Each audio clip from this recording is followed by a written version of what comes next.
Hello, everyone, and welcome to tonight's Get in Tune. I'm Michael Grassi, and I have a wonderful show tonight. Um, I got two guys that founded a comic book company I have been a fan of since the '90s. It's one of my favorite indie companies. I have read their stuff whenever I was able to find them in stores. These days, I read it more digital, but you know, I love what they're doing. Um, let's just bring them on. They're the founders of Big Bang Comics, Gary Carlson and Chris Ecker. Hello, Oh, guys. Hey, How you guys doing? good. we're good. Thanks for coming on. I've been looking forward to chatting with you guys. Thanks for So, having us. oh, Yes. anytime. We already got a comment here. Let's see, what does it say? Hi, Mr. Ecker and Mr. Carlson. It's me, fellow cartoonist, comic book artist, writer, and retro BCC fan. Is that Omari Hargett? Yes. Yeah, okay. I'm sorry, I'm bad with names, but hello. Thanks for Hey, watching. Thanks good for to see you. watching. So, so for those who aren't familiar with your work, for either of you, before we even get into Big Bang Comics, would you guys like to tell us a little bit about yourselves? Gary, we'll start with you. Sure. I grew up wanting to be a cartoonist. Way back in time, I went to college in Chicago, Columbia College. I was taking cartooning and animation courses and working. I mean, I was going to school full time, working 3/4 time. And in my spare time, I went found a comic shop, and Chris was the manager of it, of that particular location, and we started working on stuff together. A couple years later, I started a book called Megaton early on in the independent days, and that ran, I don't know, it was only 8 issues and a couple other things. I mean, through the 80s until I finally gave up. I just, uh, the sales were okay, but I mean, the black and white explosion came and kind of buried us. And Mhm. by 78, I was tired and needed a break, so I took time off from comics and just worked full time. I gave up the writing in that, and then about 92, when Image was starting, I got almost famous because guys like Rob Liefeld, Eric Larson got their start in Megaton, or Mhm. pretty close to their start, and so I was kind of hot and had offers to do different books. And first, we did a book called Berserker for Mhm. Caliber Press, and Chris and I worked on a backup in it, and that was the first Night Watchman story, and that swung off into its own book. And we were at Caliber for a couple issues and moved to Image for, geez, another 40 or 43 or something, and then self-published for a while and did a couple issues through Americomics, and now we're self-publishing again, print on demand. So Awesome, awesome, nice. Chris, how about you? Tell us a little bit about yourself. Well, I always wanted to be a cartoonist, and I never went to college. I'm pretty much self-taught, Mhm. but I started my career in the comics business by running the Moondogs comic shops. Mhm. I I worked for remember them. Gary Calab. Yeah, I worked for Gary Calabono, Mhm. and my job was to. I was his first full-time employee, so my job was to start the store, get the customer base running, and get it, get things working, and then help hire the people that would come into that store, move into the new location, get that store up and running. And by the time I had become the regional manager, I was running herd on like 5 Chicago area stores. Oh wow. Okay. And then we merged with Dream Factory, which you would know from the East Coast. And we had something like 20 stores altogether. So I was in charge of 5 stores in Chicago and 2 in Ohio. And unfortunately, the folks that purchased both of those concerns went bankrupt within, I don't know, 2 years. From there, and that's where I met Gary, was in one of our second locations, and we got together and started working on newspaper style strips. We almost got syndicated by, which syndicate was it? Los Angeles Times. Yeah, Los Angeles Times. It was a good strip, but we got to the point where we did a second 6 weeks worth of the strip, and we thought it was better than the first 6 weeks, and it was down to us and another strip. They chose the other strip. Oh, that sucks. Yeah. So from there, we worked on Megaton, and I think the weakest story in the first issue of Megaton is the story that I drew. I kind of talked my way into working on that book, but from there, after Megaton had run its course, I did a series called Eben the Raven, first for my own imprint, which was Crowquill, and then I was one of the first books to start Now Comics, and things ran their course there. I left there. Then I did my own black and white magazine through Comics Interview Publications, and that only lasted 1 issue. And then Gary and I got back together for Night Watchman. I actually had come up with a character that was more Daredevil style, Marvel Daredevil style. Okay. And it was spelled out Night Watchman, like Night. And Gary took one look at it and said, "Why don't you call him a knight with a K?" and that was it. So we flew from there and did the first story, and people actually seem to respond to it. So I mean, it seems like a lot of it's really funny that people initially actually thought that we had discovered some unpublished comics. Yeah. So that just told us that, yeah, we did a pretty good job of that first batch of stuff. So yeah, we were real excited about that retro stuff. I mean, and we approached Caliber and asked them if we could put out the book, and they're like, "No one wants this stuff." Unfortunately, I disagree with them. You know, I love the stuff, the retro look. I just quickly, I want to say hi to Joe Ryan in the audience. He's watching. He's another, cartoonist. A couple of years ago, he graduated from Kubert School, so he's a Kubert School. Oh, nice. So I he's someone I know, but he's a big supporter of indie comics, and he says, "Hi, Michael Gracia and everyone else, support indie comics." So yeah, I agree. And sorry, go ahead. Well, I was going to say, one of the funny things was when I worked at Moondog, so I worked in the corporate office. Okay. And I shared a desk with Larry Martyr, who, this was while he was still Mr. Bean World and before he entered into Image and Todd McFarlane Productions and all that stuff.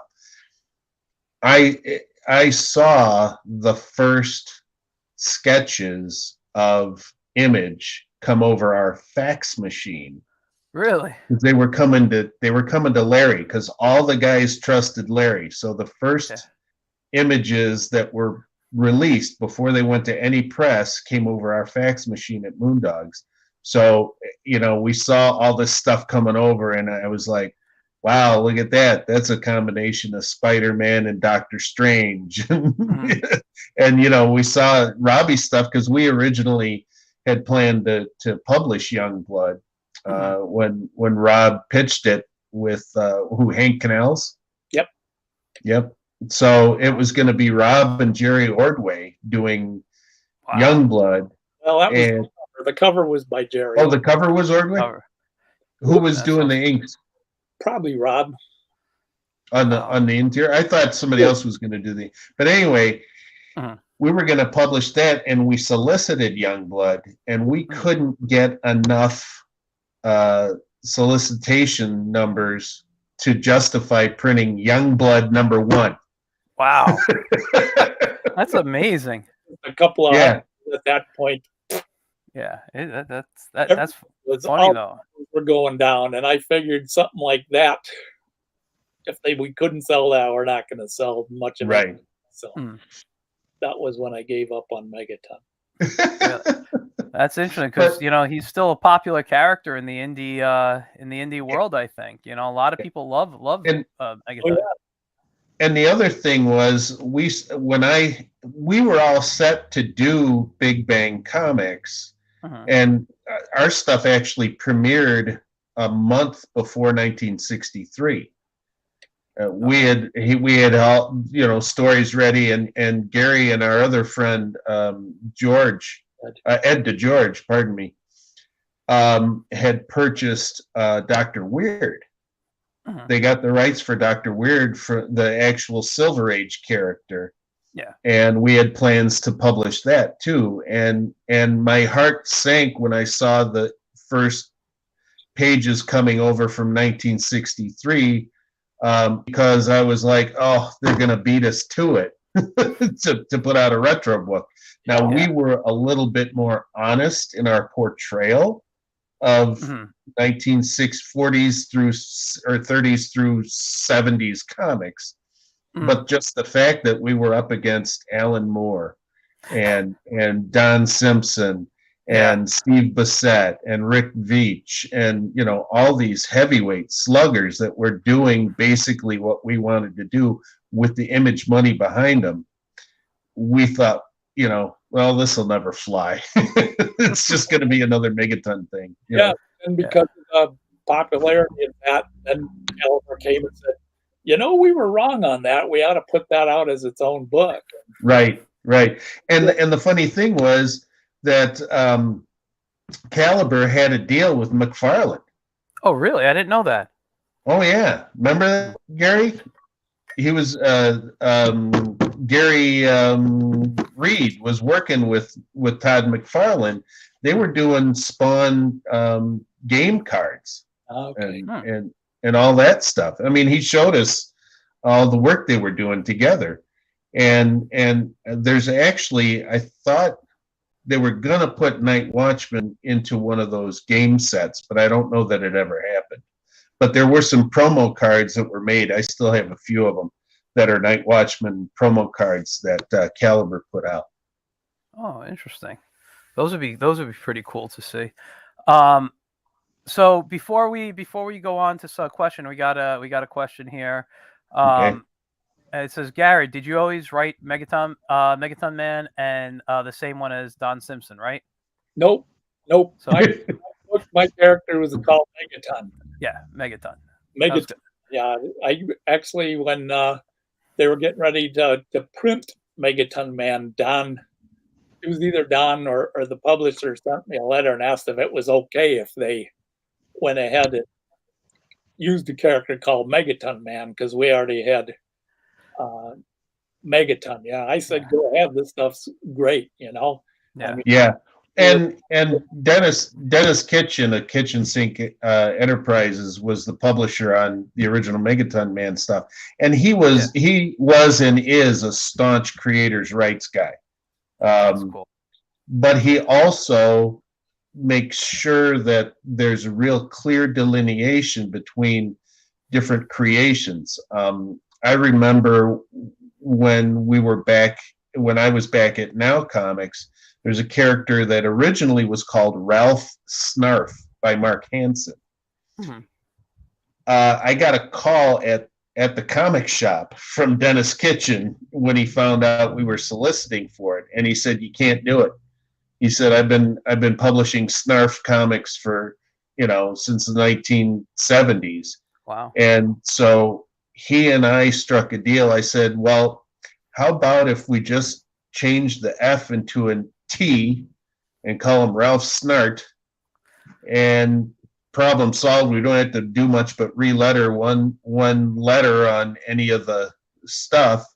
He was amenable to it, so I had to go sell it to the creator, Mark Hansen, and our publisher, and that alleviated any kind of problem. So Dennis was satisfied with it, and Ralph Snart now is a part of comics history. That's awesome. That's awesome. We got another question here. Let me see. It's just a little far for me to read. Okay, so hey, Mr. Ecker, are you going to do some more stories on the rest of the Night Watchman's Rogues Gallery, like the Crime Cook, Queen of Hearts, or who's that, Ma Doppel and her doppelganger, or the Little Giant?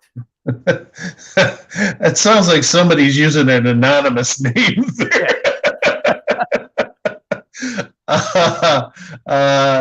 We wanted to do, I mean, Ma Doppel would kind of be cool. Basically, she had, the doppelgang was, she had like quintuplets, and so they all looked alike. So that was the doppelgang. I tend to write stories that include pretty bad puns most of the time. Nothing wrong with that. I mean, right now we're working on the Creatures of the Night with Ben Torres, and that includes pretty much the existing known Rogues Gallery, but in a little bit different vein.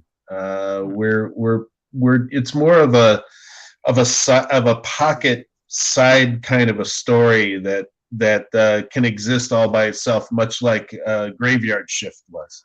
Yeah, I actually read the first issue of the Creatures of the Night story, and I really enjoyed it. Gary sent me three digital books to read. One of them was the first. I think the title is "The Monsters" is the first issue. The Monster, yeah. The Monster.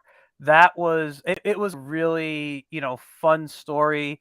I think if you've never really read a Big Bang comic or know the character well, it's a very interesting introduction to the story. Well, because you have, it kind of has this Frank Millerish Dark Knight feel to it, but you still have the new Night Watchman there, so it's like the young and the old there talking. Hold on, I just got a couple of other quick questions, so we will I want to get into some of the characters and the formation, but this maybe might be the best way to answer one of them. So JD Smith, what is that, Digit Artist, he says, noob here, how would you sum up Big Bang Comics to a noob? I'll let Gary do that. Okay. Really, I mean, we tried to establish it. Megaton was technically a new generation of heroes. Megaton was a fairly young guy. I mean, Ultraman was in the first issue, and he disappeared, and his daughter got powers and took over. And in '92, we decided to do some of the backstories of some of the other characters, and went back and did retro versions. I mean, the idea was to do 40s, 50s, 60s, even 70s stories, but honoring the people that did it as much as the characters. I mean, and trying to find people that could draw and tell a story, like C.C. Beck or any of Bob Kane's assistants, or that sort of thing. I mean, Will Eisner, and that was our initial intent, and that the whole run through Caliber and Image was along that line. I mean, now, I mean, we're doing it's 20 years later or 30 years later, and we're doing a little bit more modern-y version stuff, not like necessarily the comics that are in the store now, but maybe 90-ish, the time feel. But I mean, Ron Williams does a lot of that stuff, and he's got just a great style, and we tell all kinds of stories with him. And actually, Right. I think it was Ron Williams who illustrated the other book you sent me, The Anomalies. Was that his Mhm. illustration? Yeah. Which I told Gary before he came on, I really felt it was like a 90s like Image team title with meets like the X-Men of the 90s. It had a really, really fun feel to it.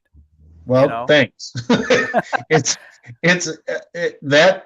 that story has probably been around since the 90s. Okay. In my head. Yeah. Which both the Creatures of the Night and the Anomalies, I'm only writing. Most of the Night Watchman stuff that you see under my pen, I wrote and drew. And usually I wrote it as I was drawing it, kind of a lot like some of the other creators do that are indie kind of creators. Yeah. Getting back to explaining Big Bang Comics, I think Gary did it best in the 2 issues called The History of Big Bang Comics Parts 1 and 2. Those things, if people seek them out and read them, they're like the Steranko history of comics. Okay. So we give you a complete background of every creator right there. Let me give you the screen so everyone can see it. Right. Every creator that we created, every character that those created characters created. It's a total suspension of disbelief, and it reads like an alternate history of the history of comics. All the way from the pulps that didn't exist that we write about to the comics that never existed that we write about, and to the creators who never existed that we write about. And we show examples of their works and copies of the covers that never existed. It's a total history of comics according to Big Bang, and 99.9% of it came out of that guy's head right there. That's amazing. I mean, we actually worked in the names of some of the actual creators that were drawing or writing some stuff. But I mean, most of what's in there you probably can't believe because we probably said it in a different time period and stuff. Right. And there's little flicks and flecks of reality in there, like Tom King, who I was Tom King before Tom King was Tom King in comics.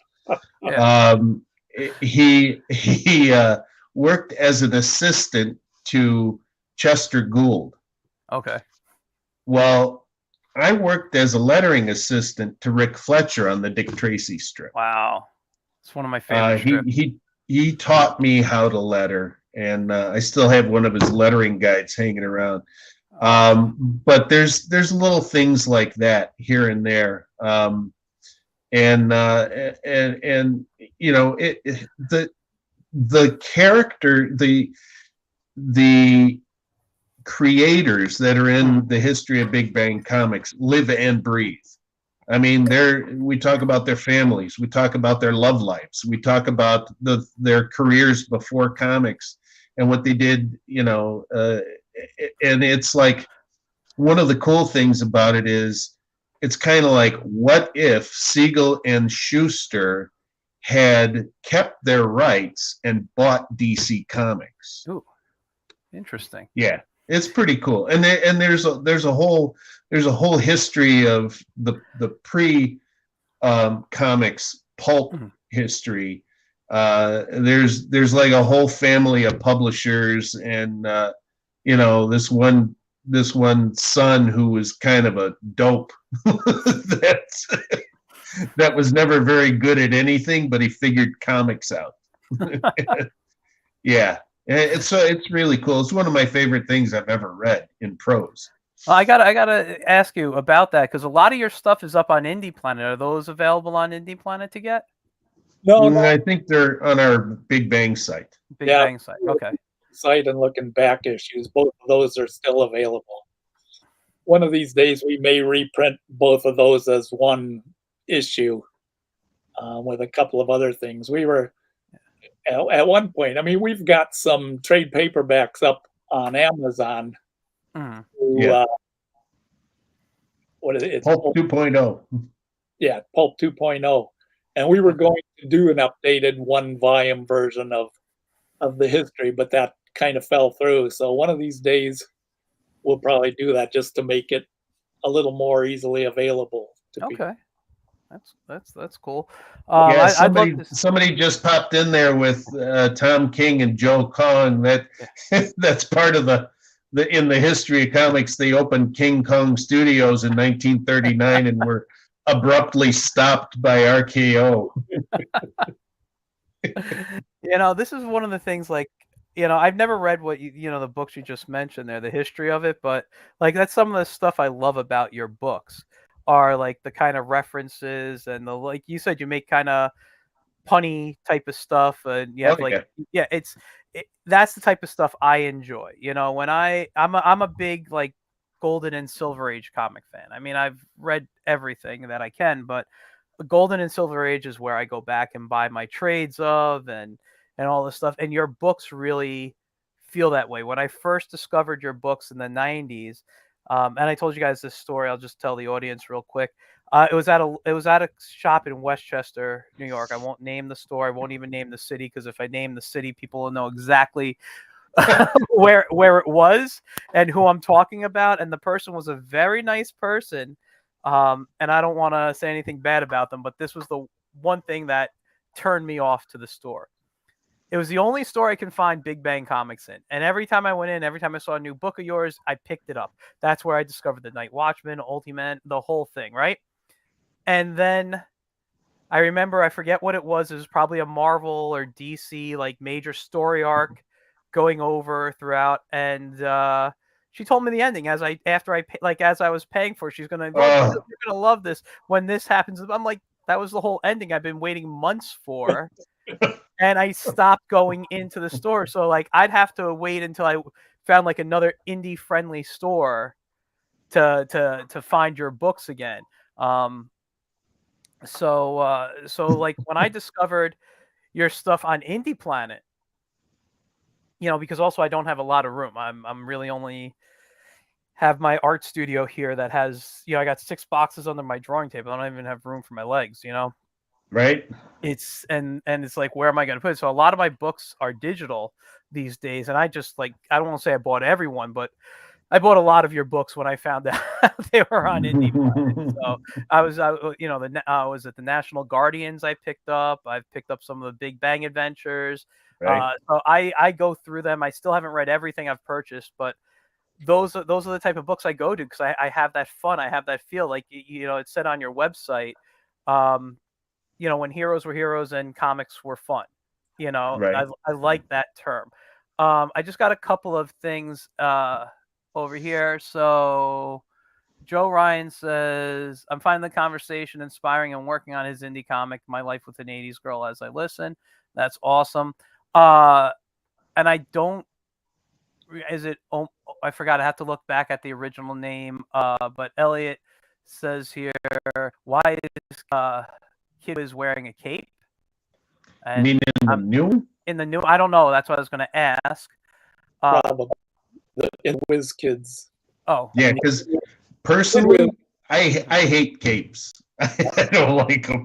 I know. I think I'm at the point where I'm tired of drawing them, but I always saw artists loving. I was always told artists love capes because you could add so much drama to the picture with the cape. Yeah. And I'm like, oh, then I got to think about wrinkles and folds and how the wind is blowing. And I'm like, yeah, they don't need capes. I mean, it works real well for Batman. I mean, yeah, stylized there. Anyone else, it's kind of in the way. So I mean, Superman wore it because that's the image was of a guy that was an aerialist. Yeah. He was a circus performer costume. Yeah. So all the circus performers had capes, but as soon as they got up, they threw the capes off. Yeah. I always figured capes were an easy way to opt out of drawing more anatomy. True too. what was I gonna say? One of the things I also like about your books, and I wanted to ask you about this. Um, you said earlier it felt like people saw your stuff and thought you found books that were never published before. A Yeah. lot of your stuff feels to me, even though I can kind of look at something and know the character you kind of took, kind of based them off of in a way, but I feel a lot of your stuff are, are in the vein of a lot of the public domain superheroes out there. I don't know. Is that something you were pulling at and looking at when creating characters, or? No, No, not really. I think you have a pretty finite number of archetypes. You know, you have a detective style character, and you have a flying super being, and you have a character who controls light. You have some characters that are derived from alien technology. But we've tried to put our own unique spin on all of these. Always, yeah. I mean, one of the things that I've always tried to do with at least two of the successful characters that I tried to do this with was to create the dumbest characters I could and still pull them off. The first one is the human sub. Obviously, people are going to say, "Well, that's Aquaman, that's Submariner, that's a water-based character." But if you read the story, it's more of no man, Okay. and it was just like even his name, Noah Talbot. Well, Noah is Noah, and Talbot, it goes back to the Wolfman. He was in a body that wasn't his own. So, I mean, there's stuff. The other character is the Mighty Hummingbird. Okay, what two words don't go together? Mighty and hummingbird. But he was a product of alien technology, and he got shrunk down to micro size by an invading horde. He stole their flying machines and defeated them. Turned out he couldn't get bigger, but so he stays as the Mighty Hummingbird. But it's just dumb. It's just have dumb fun. And I think that's why your books, have been around for so long. People look at them, love them, and read it. I mean, you've been doing this, you said, since what, 92, I think? 92. Yeah. And I think what a lot of the other stuff doesn't, we don't make fun of old comics. We cherish old comics. No, it's definitely homage. I can see in there you have a love for those comics, and the comics you're making. Like I said, you pay homage. It's a tribute to what came. To the, like Gary was saying, to the creators. Yeah, exactly. we're more, and we gave some of those creators work too. Yep. Shelley Moldoff and Kurt Swan and Murphy Anderson and Marty Nodell. You know what? I got to meet Marty at a convention. One of the nicest guys I ever met at a show. He and Carrie were like my long lost Jewish grandparents. They were the best, and they used to. I mean, Carrie was she was Marty's biggest fan, and she would always corral Gary and say, "Do you have more copies of the Bang? We need more copies of the Bang for Marty to sign, because he always loves to have something new to sign." So we would give them copies of the Bang. Gary, were you gonna add something, or? Yeah, I mean, I was going to say, I mean, unlike a lot of them, I mean, we never went in to make fun of the old comics. I mean, so many of them, it's kind of like, isn't this stupid? And we didn't do that. We were trying to tell more or less a story, kind of a Superman story maybe that you had never read, or a Batman story, or the Spirit, or whatever. Like I said, I mean, it was almost as much an homage to the creators, where we were trying real hard Right. to just that sort of thing. But we always tried to make our characters original with their own backgrounds. Yeah. We called it a left-hand turn, where you'd going, okay, this guy's kind of like Superman, but and the Mhm. whole background. I mean, there was a whole backstory behind them, and behind any of them. So Yeah. that was our intention. Yeah. We got a question from Christian here. It says Alan Moore said comic stories are all first drafts.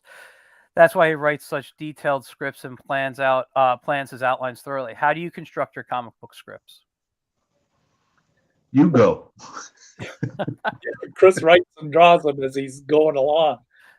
A lot of it, my more modern stuff, I write a plot and try to leave it up to the artist to do the storytelling. But in a retro story where we're trying to get it to look and feel like that, I'll go in and script it out, kind of set up page layouts the way they were doing in those, and that way they know what words are there and leave plenty of room for them. So Yeah. retro stuff is basically full script. Yeah, and I like when I'm working with Ben and with Ron, I usually write about a 2 or 3 page overview of the plot, and once everybody's agreed to how the story is going to go, then I break it down by pages with action, not necessarily doing total script, but just kind of cues on what it's going to be. The nice thing about the modern way of doing stuff is they will send us, like right now I'm working on Anomalies 5. Okay. Ron just finished it today, finished the pencils. He was working on the inks. But he sends us a shot of his penciled page. I throw it in Photoshop and I start lettering it. So I have my notes on how the story is going to go and roughly who's just saying what to whom, but I'll fine tune that. And I'm actually doing the lettering and the balloon placement on both Anomalies and the Creatures of the Night.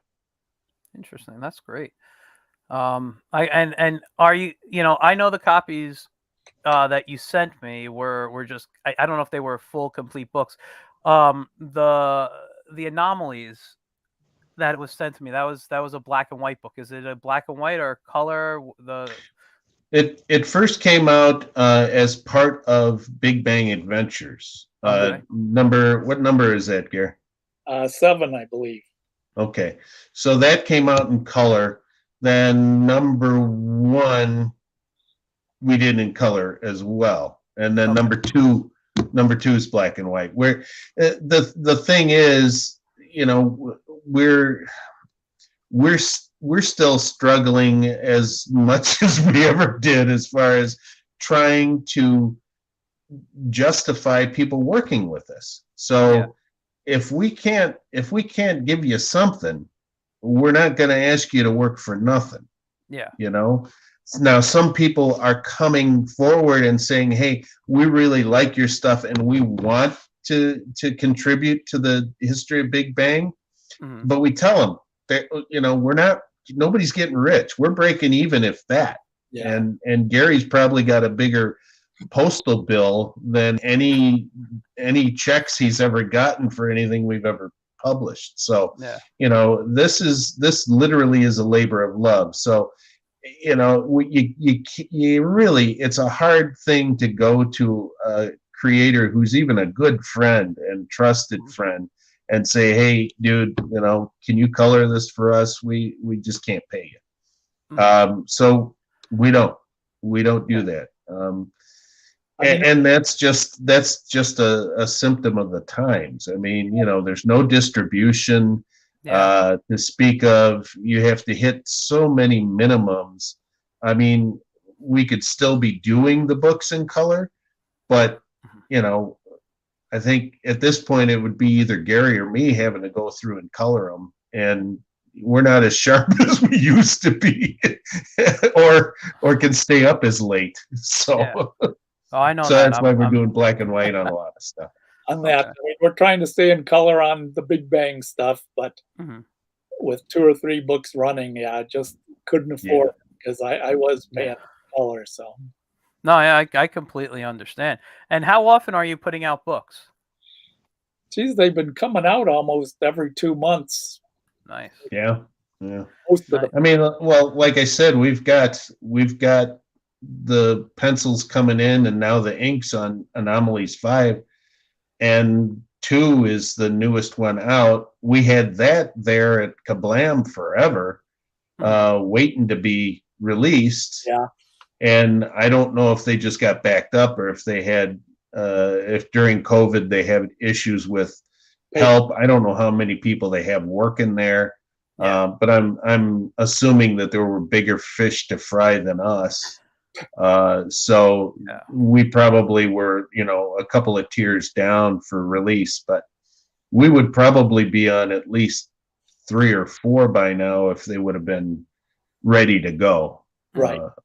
So, and we, talking about what we're doing, I tried to do a Kickstarter with Anomalies 1, and we had some great added values to support. I was gonna give somebody an entire run of Megaton, which includes Megaton #1, which has Eric Larson's first pro work in it. #2 has the first appearance of his Paul Dragon, then Paul Dragon, but Savage Dragon. #3 has pretty much a full Savage Dragon slam bang story in it. They were going to get a Megaton Explosion, which was our solicitation piece that has the first color image of Rob Liefeld's Youngblood. And those things are selling. I don't know what the heck they're getting for those. We were going to do, we forgot to talk about Ram and Grass's book, Wild Man and Rubber Roy, and the Dr. Weird book. I mean, think about this. These 2 guys that you're seeing here published a comic book that was drawn by Jim Starlin and written by, who's that guy that did Game of Thrones? George Martin. Martin, yeah, I was gonna say. Yeah. I mean, it was from the early 70s, but yeah, but still, you got a guy who was responsible for arguably the most popular TV show series in Game of Thrones, and the guy who was responsible for creating the backbone of the Marvel Comics universe in movie form. Yeah. The creator of Thanos. Yeah. Oh, excuse me. And Starlin, he did the cover for the book when we reprinted it. Yeah. I got a few comments I just want to go to. Let me just get to the right screen here. So it says from Mark, is this Paradovic?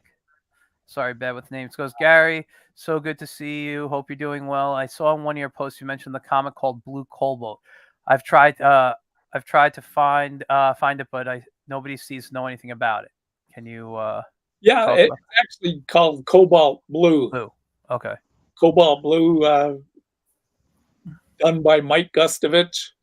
It was, I think, Power Comics out of. Yeah, I'm pretty sure it was. And that was his self-covered book too, wasn't it? It wasn't a slick cover? No, it was not. It was all newsprint. I mean, and right. Yeah, I mean, and so check under Cobalt Blue and Mike Gustovich, and you might find it somewhere. It's hard to say. Right, and of course, Mike Gustovich was responsible for Justice Machine. Yeah. Okay. And he was in Megaton #1. He's the first guy I approached. Right. I loved his work, and I said, and at that point, when I was starting Megaton in '81, there were the comic shows, Comic Cons were full of guys with great artwork that couldn't get work at Marvel. Yeah. cheap. And I thought, all these guys are looking for work. Someone could start a company and hire them. And that's what I started doing. I asked Mike, said he'd do a story.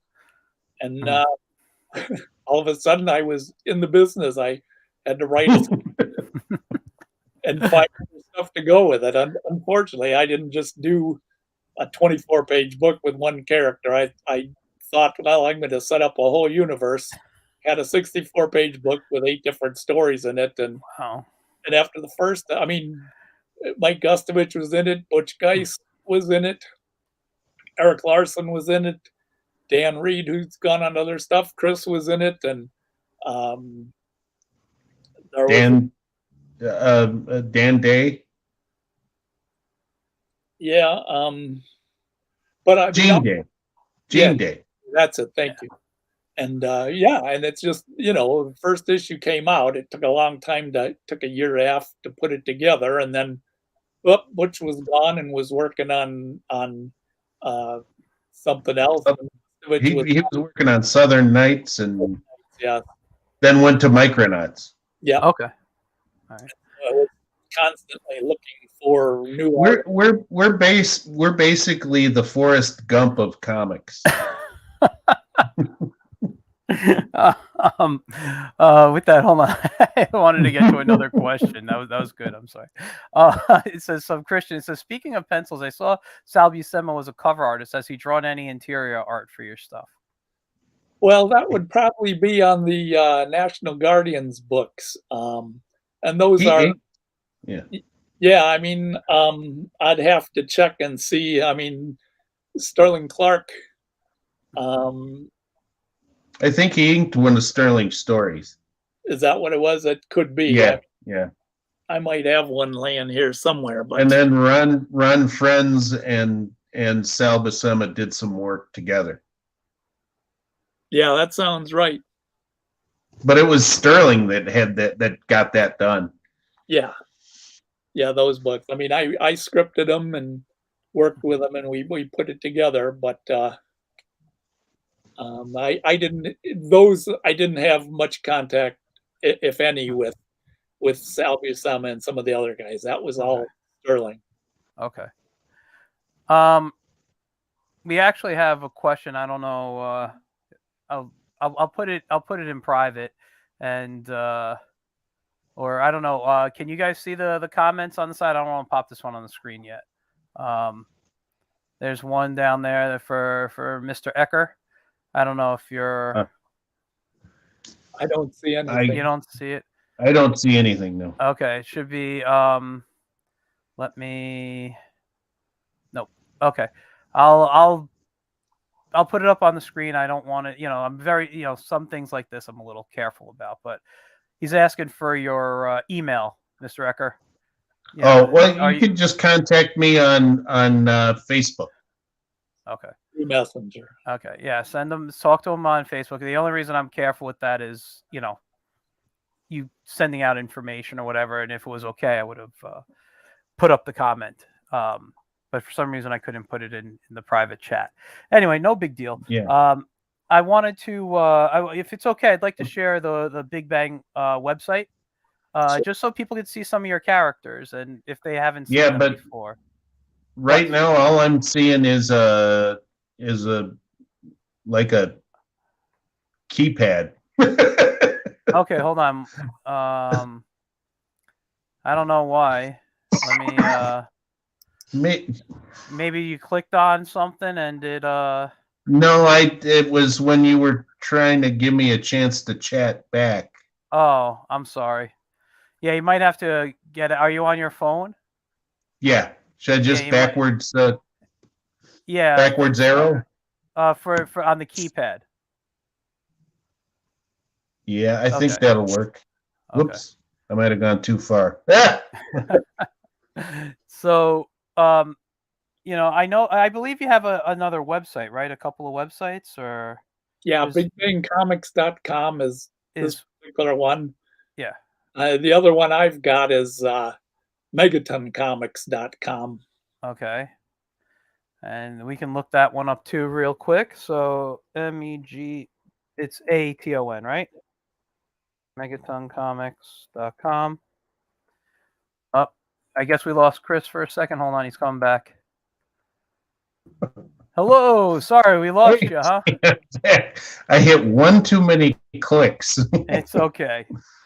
It's okay. So I've actually been on both these sites quite a few times. But just let's look at Big Bang for. So these are kind of your major characters on the top here. Right. And what I like about this site, not just showing off the great work, which, by the way, I just noticed this Buy Now t-shirt. I think I might need to pick that up. I just love the pose. I love the pose. And I did click on it. Let's open a new link real quick. And I like that I can change the color of the shirt. Yeah, you can get any color you want. And there's bottles with him on there too. Oh, really? Yeah, and then you can get there. Those are the. Yeah, I have another line that's the Surf Monsters too that I never fully developed, but I did do some T-shirts of them. Cool. I like this, and I've never seen the site designed by humans before, so this is something I have to check out. It's one of those where you just upload your designs, and Yeah. I think I make like $3 a shirt. It's okay, man. You're making something. But one of the things I really liked about this is your webcomics section. Like, I can go look at different comics and read it from the start. And like, if you go to the Night Watchman Origin and read from the start, it really is a comic strip. Yep. Comic. Right. And we did that. What I did was I took the story that appeared in the comic book and broke it into 3-panel grids. Mm-hmm. And then I redid some of the panels digitally. So there are some panels in that strip that appear that never appeared in the comic. Okay. And some of the stuff got relettered and stuff. But yeah, I thought it came off pretty successfully. We did 3 full stories that way and started in on a 4th story that just kind of didn't go anywhere. Yeah. And was this your art, you said? Yes. Mm-hmm. Yeah. I like it. Inked by inked by Jim Brosman. Okay. Because when I look at this, I can see, and I don't know if you did this on purpose, but I see kind of, definitely. Trying to think of the artist. I mean, there is a Dick Tracy feel to it in a bit of the look, but there's another artist, and I'm blanking on his name right now. He was some of the stuff. Go ahead. Yeah, some of the stuff looks like Frank Robbins. Some of it comes off looking like Shelley Moldoff. And then there's some of my own natural style comes through, but it's like Gary says, and I told him many times, I got tired of people looking at my samples when I was trying to get work and saying, well, it's nice, kid, but you draw like an old guy. So I decided to just draw like an old guy. I just want to go to the comments real quick. Elliot says, I didn't mean to make you uncomfortable. It wasn't that I was uncomfortable. It's just I'm just careful with the certain comments I put up, and I didn't want to make Chris feel uncomfortable by making him answer something he may have not been comfortable with. It's nothing, you didn't do anything wrong there. Like I said, just get a hold of me on Facebook. Yeah. And Christian says, who drew the cover to Big Bang #4? I really like that one. That was Donnie Page. Okay. Donnie Page. He drew the main story on there too, and yeah, he died. And sadly, he's not with us anymore. No. Sorry to hear. And it's nice. It's got that very late 70s, early 80s feel to it. Kind of reminds me of something I'd like see on an old DC book. A nice even like a Teen Titans book for some reason. I feel this is Teen Titans or something, but it's gorgeous stuff here. Yeah. Gorgeous stuff. And this is on Indie Planet, by the way. So if you guys go on Indie Planet, like I said, a lot of their books are up there. If you So click down at the bottom there, I'm getting I'm getting a warning. I may have to leave just because what's wrong? I'm at 14% on my phone. Try to plug it in. Like I said, it's usually on Mac. So if you want to plug it in, I it can charges? try. Let me see if I can. I may have to log off and come back. Okay, if you can get, yeah, I can put you in the back room right now if you want. Okay. Yeah, I'll just put you in the back room and just give me a wave when you're ready.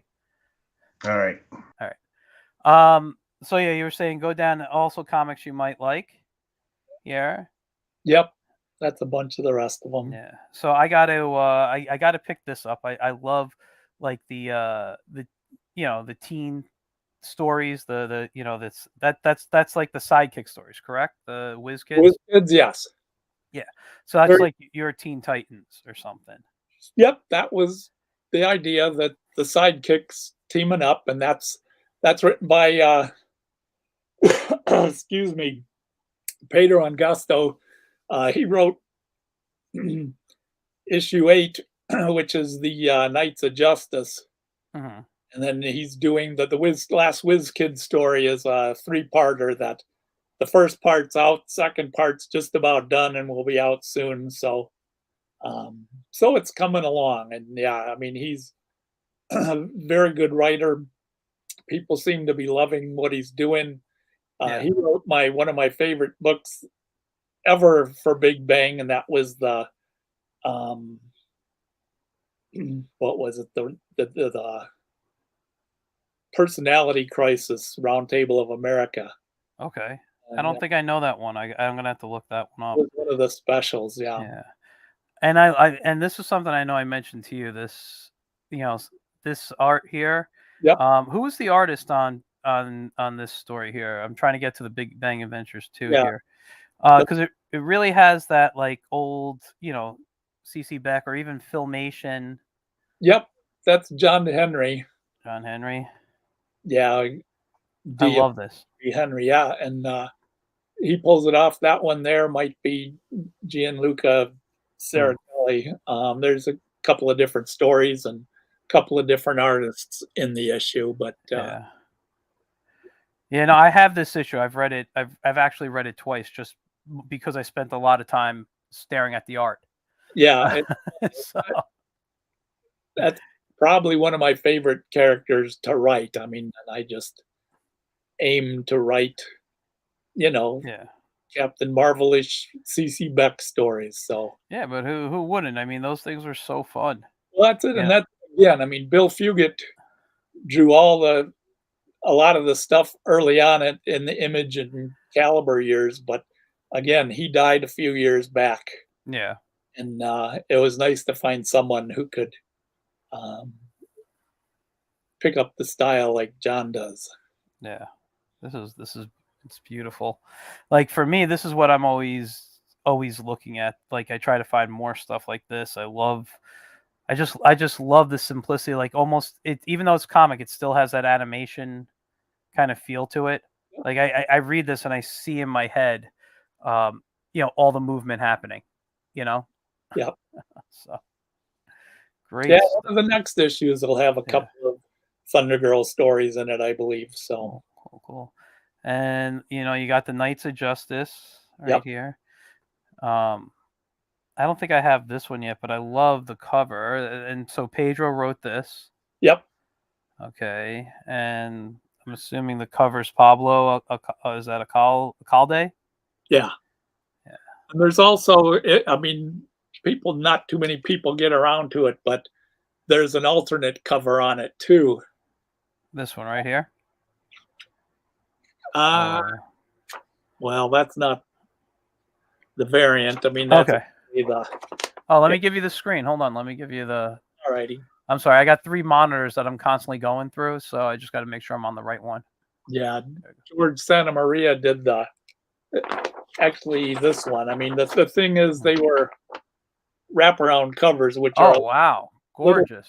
a little bit tough to pull off at Indie Planet and Kablam and stuff. But, Yeah.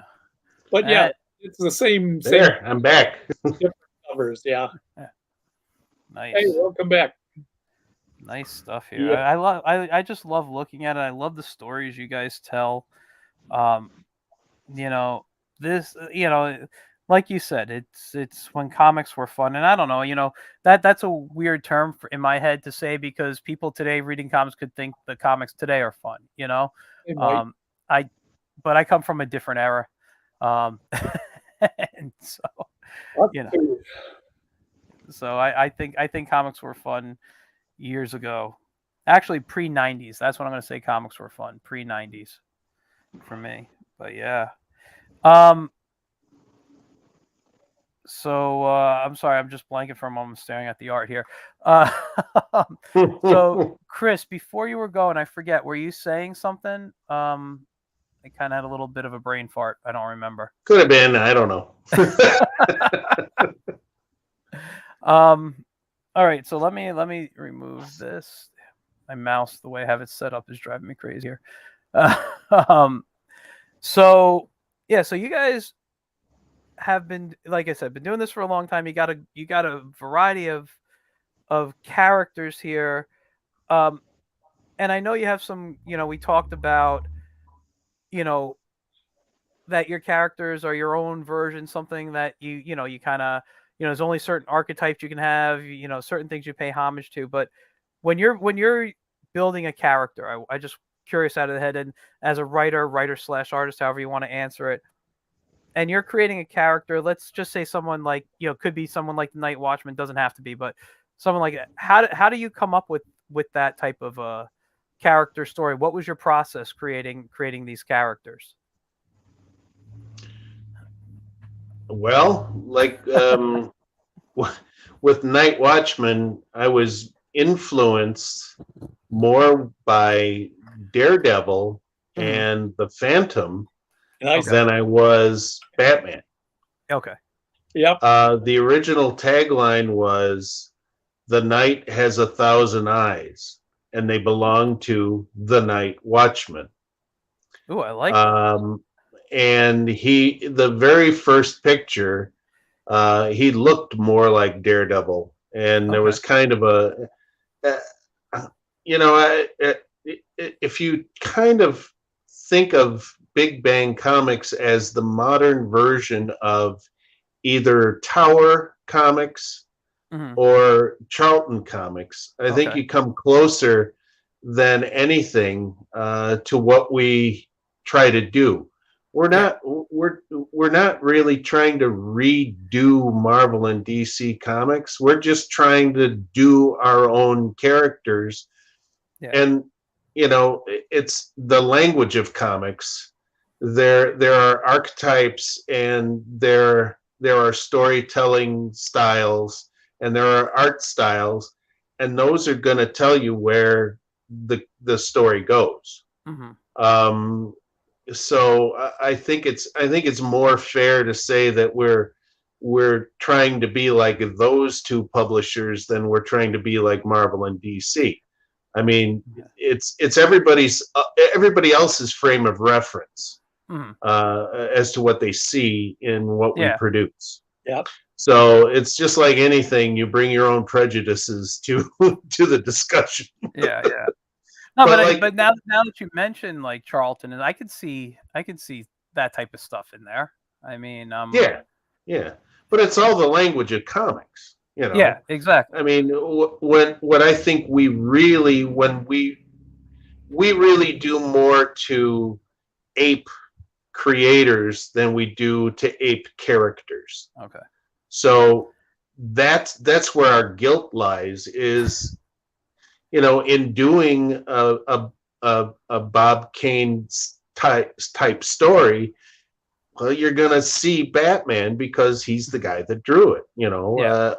When we do the Spook character done in a Will Eisner style, well, you're gonna think of the Spirit because Spirit wasn't the only character that looked like that. There was a character called Midnight that was basically the Spirit that came out from Quality Comics.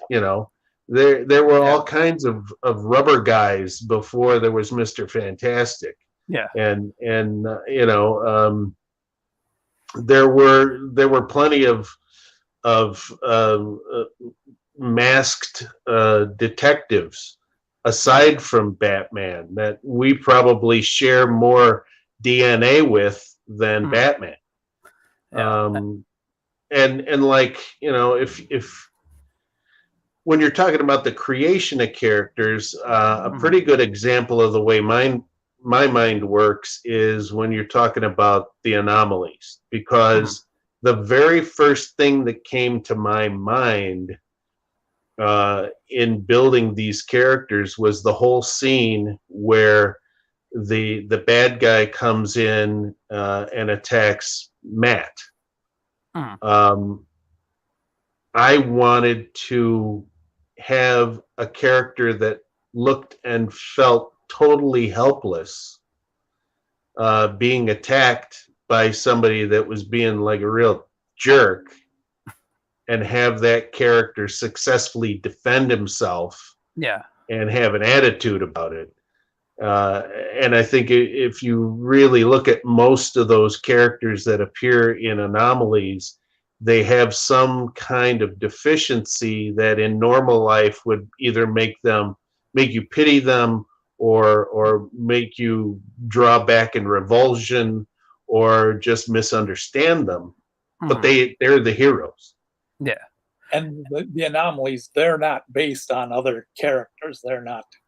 Yeah. Right. Well, I wasn't. Just so you guys know, I wasn't making the assumption that you were No. your I get characters it. on stuff. I was just curious about your process because, you know, like you were saying, if you do a Bob Kane style story, you're gonna see Batman, and your stuff just spreads out into so many different styles. Like I remember the stuff I saw mostly in the '90s, kind of really reminded me of like Golden Age. You know, the kind of, you know, little bit, if you want to say like Alex Toth, or even a little Wally Wood, I feel was in there in the stuff you guys were doing in the '90s. And then today, you know, I look at stuff and you know, I can see like, you know, Perez Styles and all these different artists coming in. So it's like, as you know, your comics grow and your styles grow, your stories grow, they change. So, and it's interesting to see them throughout these different, you know, interpretations. So like, I was just curious about, you know, your thought process when you go into it. You know, we got Elliot saying, and I guess is talking about the mask characters, Zorro and the Scarlet Pimpernel. Definitely. Yeah. The Phantom, who you mentioned, considered, you know, the first, you know, masked superhero. But I mean, you know, you go to the pulps and you have the Shadow, you have people like who is it, the Spider, and you know, all these characters Savage, and you have G8, and you have, you know, the Black Bat, you have Spring-Heeled Jack, all those kind of characters. And two, like the Creatures of the Night, you're looking at what I would do if I had the license to do superheroes versus the Universal monsters. Okay. But let me just ask you: don't you technically have that right? Aren't most of the Universal monsters in public domain now, outside of but you know? But this is applying. Basically, it's taking the concept of one of the Universal monsters films, like a House of Dracula or House of Frankenstein, where it's all of their characters meeting up. Yeah. Or even Abbott and Costello meets Frankenstein. One of my favorites. So if you look, just scrape the surface and look a little bit underneath, you will see that every one of Night Watchman's rogues gallery plays the part of one of those Universal monsters. Interesting. Okay. So that's basically my mindset when I went after that was, hey, what if I just took a departure and took all of these bad guy characters that we've created and give them that kind of a twist and see what happens. And I think it's going to be a pretty strong story. I think that, and the thing that works is Ben is a huge fan. Ben Torres is a huge fan of the Universal Monsters as well. Yeah. So, you know, we've got our misunderstood hulking monstrosity. We have a cursed transformational character. We have an actual vampire. We have a psychotic scientist type. We have a tragic character who will do anything to live forever, who is dying. We have certain amount of mysticism in there, certain amount, you know, that there's going to be a connection to an Egyptian character. So I tried to hit all of the bases. Yeah. And, you know, there's going to be some blatant panels that you're going to go, oh, look at that. He's the Phantom of the Opera. But it's all going to be our characters that are in the role in that story. So it's making those characters be actors in the story. Okay. I actually, speaking of that, I don't know if I told you this backstage. I think I told Gary. I love how you started the intro page of the Night Watchman, the creature story. Where it looks like you're watching like a film, like the credits. These are the names of the characters, and they're set up like actors. And I'm like, oh, this is great. That was kind of my first concept. And you know, like one of the main characters is a character that originally was in a 3-story arc that's titled Night, K-N-I-G-H-T, of the Living Dead. And actually there's 2 characters named Romero and Savini that are cops that discover the aftermath of this character Red Ted, who he's a mafia hitman that was left out to dry by his mob buddies. They thought he was dead, and one of our characters resurrected him using technology that goes back to an early issue of Big Bang Comics in the first Badge story. I think it's the first Badge story, right? Was Cadaver the first Badge story? It was the first. If it wasn't the first, it was the second. Yeah, and I gotta say, I like you know, I don't see it in comics too often anymore, but because your library is so big and so, you know, long in history, I like how you put the little editor's notes like we used to see in comics, like, you know, read this story, you know, back in, you know, whatever story. So you're like, you know, it's nice. You don't see that in comics these days too often anymore. Well, and the funny thing about it is that it's 99% of the time it's real. Yeah. Oh yeah. So you could actually go back, and I would like to revisit the Ram character.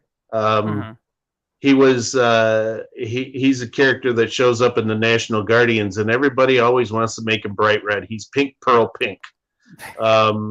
He's a character that actually my across the street neighbor and I, when we were kids, used to make clay models and beat each other up with clay models, and Ram was his character, and I always thought he was cool. So we did a 2-issue series with a 3rd issue drawn at Megaton.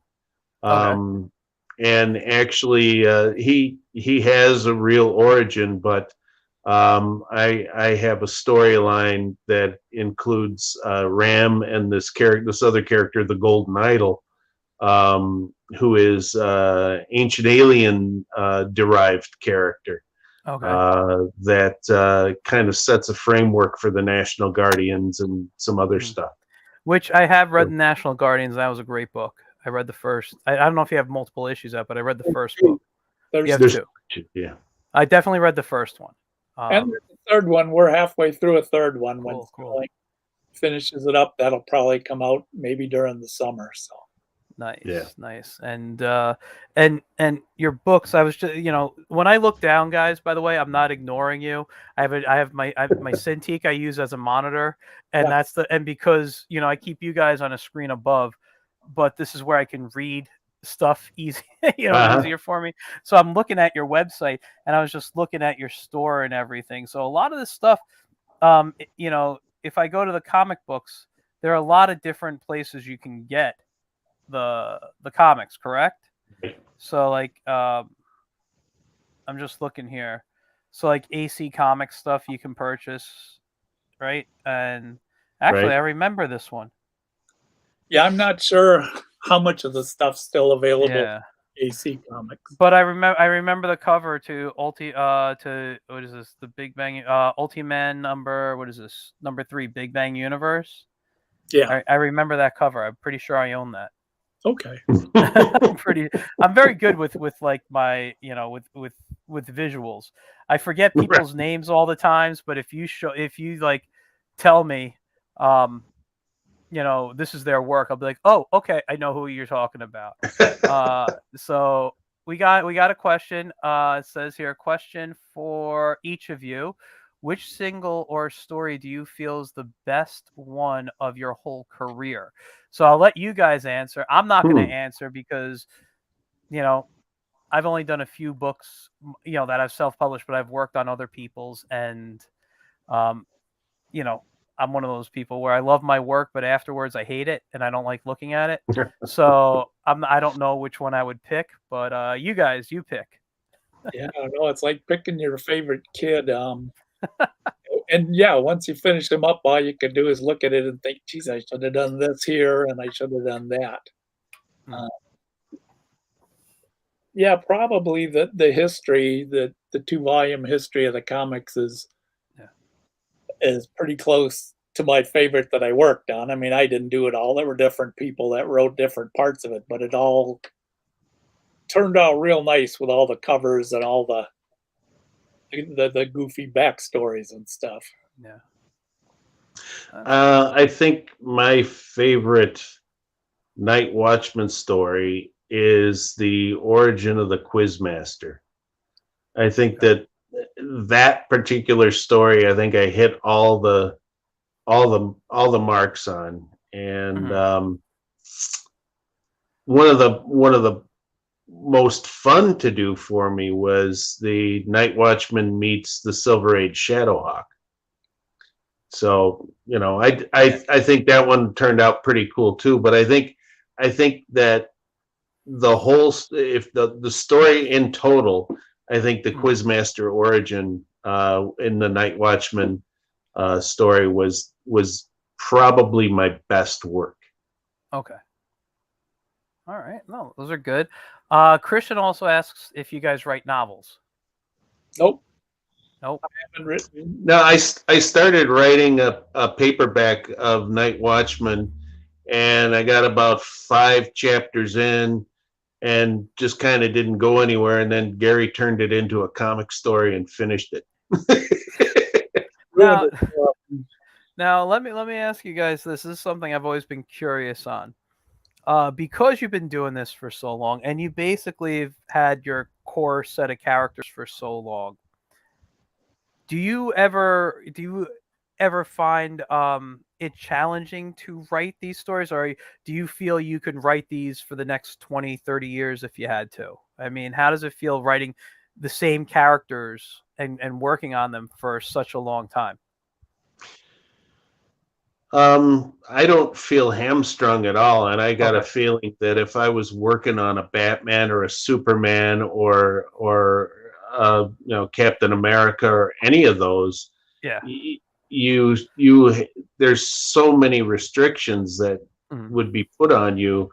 If you do something totally unique and different, then you got to create a pocket universe for it to fit in. Our universe is ever expanding, which is kind of ironic since it's called Big Bang, and that's kind of, we keep radiating out from the initial stories that were in Megaton. So, and I think if you really, we probably didn't outwardly consider this, but the first stuff we worked on is called Megaton, and the characters appeared in the Megaton explosion, and then the second series is the Big Bang. So I mean, it all kinds of it's. I guess we're just mad bombers or something. That's great. Let's see, you guys, if you have any other questions, because I'm not going to wrap up yet, but I'm going to wrap up soon. Please add the comments right now. We'll go through them. I got to tell you guys before I move on in questions, not only am I having a lot of fun chatting with you guys, but it's very inspiring to talk to both of you, because you've done this for such a long time. Not only are you guys, like, just, if you want to use the term, seasoned pros, you know what you're doing. You've created something that's lasted such a long time, and it's just very inspiring as a creator myself, who at the current moment hasn't self-published in years. I've worked on other stuff, but haven't done any of my own creations in years. It gives me the drive to work on my stuff and start pushing it out. That's nice to know. I mean, in wrestling parlance, we would have been the guys that Bobby Heenan called the ham and eggers. We're just the guys that show up for work, do the stuff, put it out there, and we're not. You're doing something, and you have a fan base. I mean, if you didn't have a fan base, could you keep going on? I mean, you've built. I mean, like you said, this has been like 30 years. So. Well, I think most of us do it because we have to. Yeah, I won't disagree with that. I'm just saying, like, you Big Bang, meaning, has had the fan base for these 30 years. You've built it up into something that people know your characters. People know who they are, and people know the stories. Yeah, and that's pretty much the reward we're going to get. Yeah. Well, is that we've created something that has some gravity to it and is a part of the history of comics, which I think that's kind of what I always wanted to have as a footnote, is to be a part of the history of comics. And when I'm talking about feeling like Forrest Gump, I mean, I've seen, to have Rob Liefeld stand up in the middle of a convention and proclaim Gary Carlson the grandfather of Image Comics. Yeah. And to see some of the things that we've seen and worked with some of the folks that we've worked with, people that we grew up idolizing, who weren't necessarily the most flashy creators, but we knew did good work. Yeah.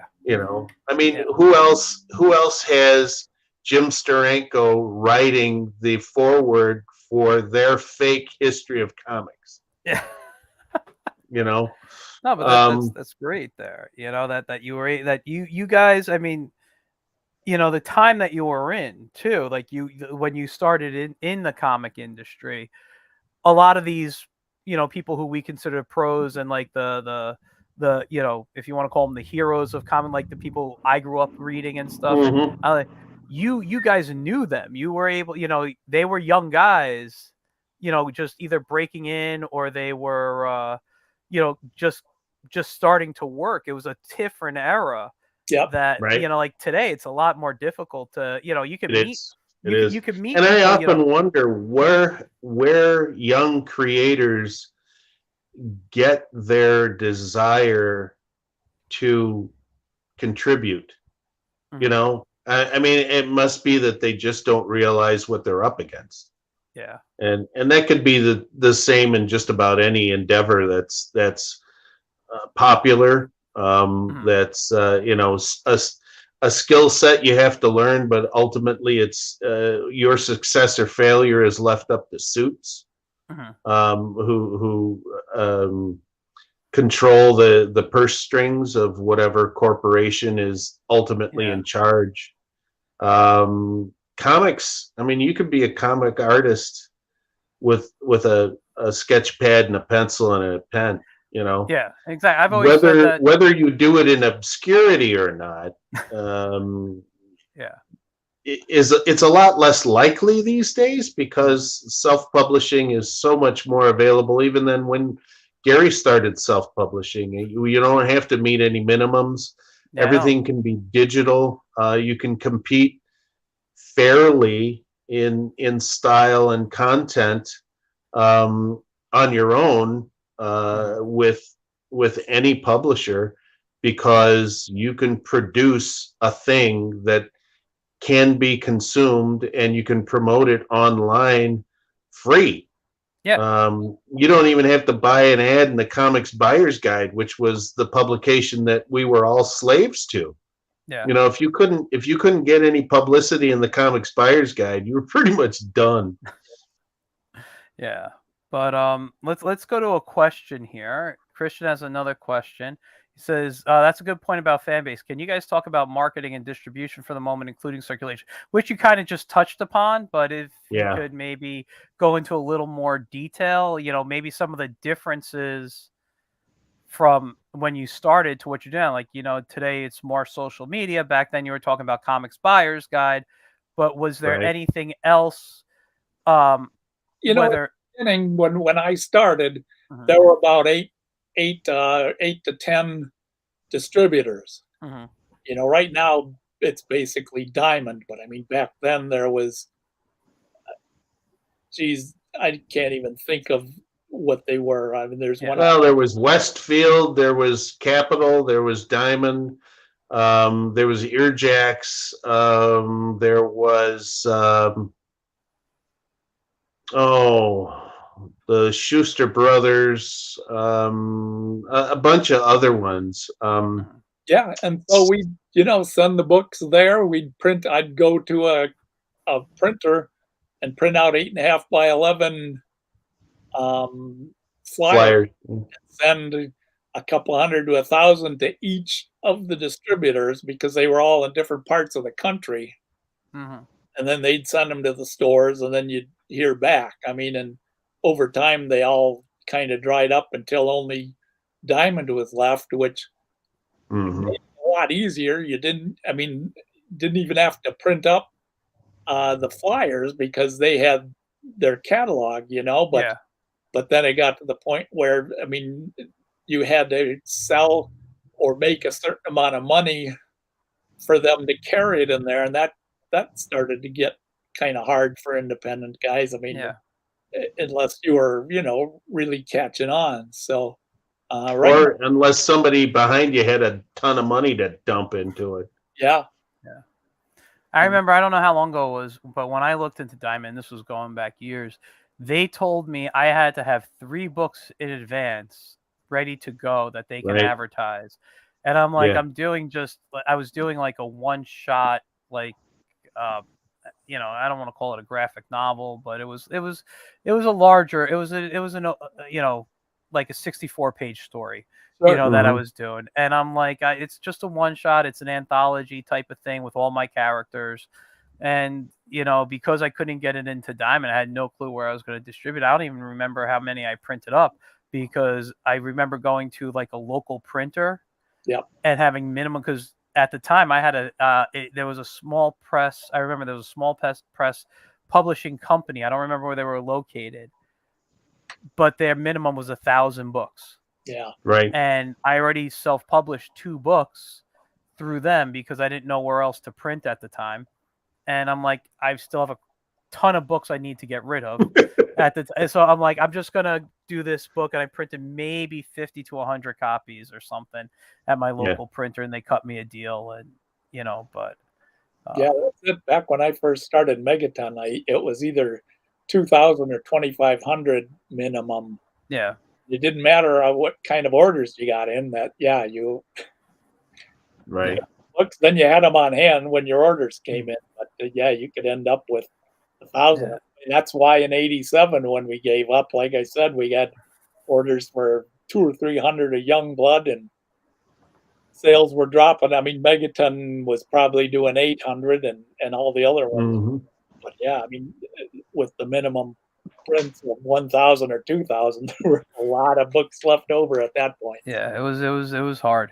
It was hard. I never got rid of all of them. I just kind of donated them and, started fires with them type of thing in my fireplace. Why do you think we have back issues? Yeah. And the funny thing is, some of those back issues people are getting big money for. Mhm. But I can sit at a local comic convention with a book that people ask $150 for, and people look at it like, what is this? So and they're getting money for them.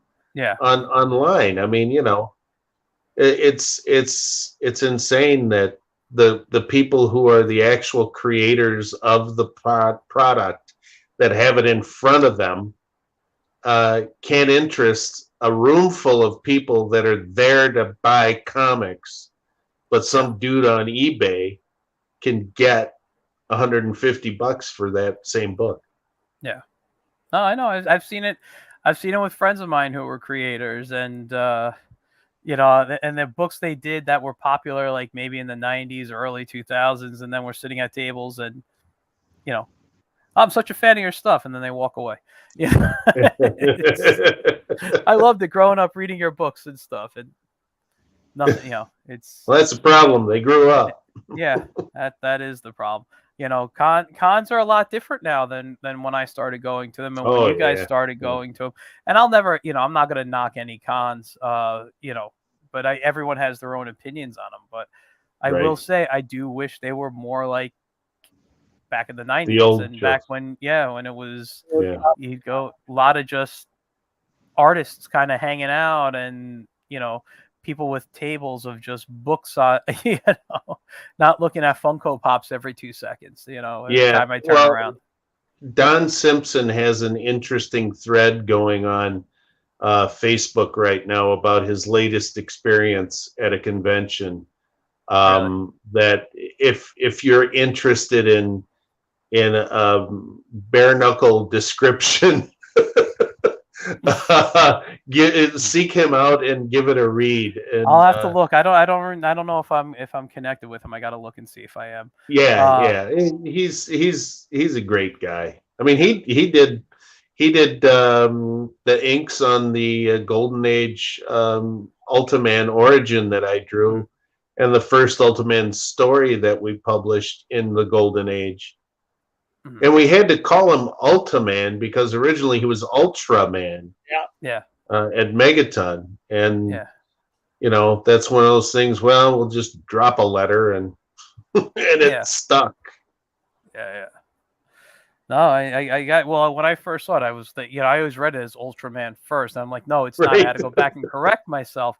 And was that just because of DC having Ultraman, or?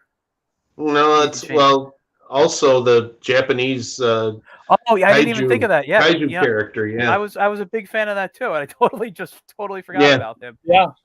No, we figured when there was just going to be one or two old stories in the Megaton days, it didn't really matter. But with Big Bang, we knew he was going to be one of the top two guys, and we better just be safe. Nobody complained. Nobody came after us. We just figured it was smarter to change it. And we were right. And two, what Gary's talking about, Ultraman was a disposable character. Mm-hmm. He was always going to be dead. Yeah. So, after the first story arc, and we're still playing with that. He just came back. So I remember. And we do eventually. We hope to do a story that I think is kind of something Alan Moore would have done with the character. Okay. I don't want to give anybody else any food for stories or anything, but I see it as the sort of thing that I think Alan Moore would do with an Ultraman character. And in fact, didn't Alan Moore at one time tell you that he knows about Big Bang? Yep. He was interested in destroying the Big Bang universe, but he said it'll be an uplifting story. Now he hates comics, so. All right, guys. I think I need to wrap up just because of the time it is now. I'm having a blast talking to you guys. I could probably go on for a lot longer, but you know, my time here, it's a little after 10, and I need my beauty sleep soon. Yep. Man, I need to be put to sleep. But I'm gonna first off, I want to thank you guys for coming on. Thank you. I really did enjoy chatting with you guys and learning more about Big Bang, and I hope the audience out there today has really enjoyed it. I think we had some great questions coming from them. Do you mind hanging out backstage for a moment and just do my wrap up? Sure. All right, guys. So thanks again for coming on. I'm going to drop you guys backstage, and I'll say this right now. Christian says thank you, and I'll tell you right now, you guys are welcome back anytime. I really do enjoy chatting with you guys. All right, let me drop you backstage. Okay. All right, guys. So that was really fun for me. Check out the bigbangcomics.com. Go to the other, websites. You want to see digital copies of their books, Indiegogo. You can, if you go to the bigbangcomics.com, there's a store. You can go get some of the stuff off Amazon, I believe. It's all over the place there. A lot of great books. They got a lot of great stuff. Great history here. Two great guys, just creating comics for the love of it, which is, I think, the main reason to do comics. And now, just to do my little pitch and reminders for the week. Tomorrow, I'm going to be live at the Spider's Web in Yonkers, New York, 887A Yonkers Avenue. The guys from Fugitive Poems, Christian DiMatteo and James Lyons, are the founders of Fugitive Poems. They're doing a signing for their second anthology called Containment Breach. This one's Myth. I think it's called Myth Reborn. I gotta get the right name, but I'll be at 5:30 p.m. I'll be doing a live broadcast with them. If you can't make it to the store, check us out there. This Friday, Saturday, and Sunday, I'm going to be up at the Northeast Comic Con in Boxborough, Massachusetts, and I'll be live streaming. I got a panel with Guy Gilchrist and Tim Jones on comic strips in the modern age. On Saturday, I'm talking to Keith Williams about the Phantom and other superheroes from that era. I'll be talking with Tim Clark, the creator of the Boglins, and another guy, I'm blanking on his name right now, about toy making. And on Sunday, I'll be talking with Bob Eccleton and Marianne Plumridge on fantasy art, and also doing artists, the Creative Careers Artists Roundtable. I'll be hosting all that. Everything will be live streamed. So if you can't make it up to the show, please tune in, guys. I will see you next week with another guest. Again, had a really great time. Check out Big Bang Comics, and I'll see you soon. Bye, guys.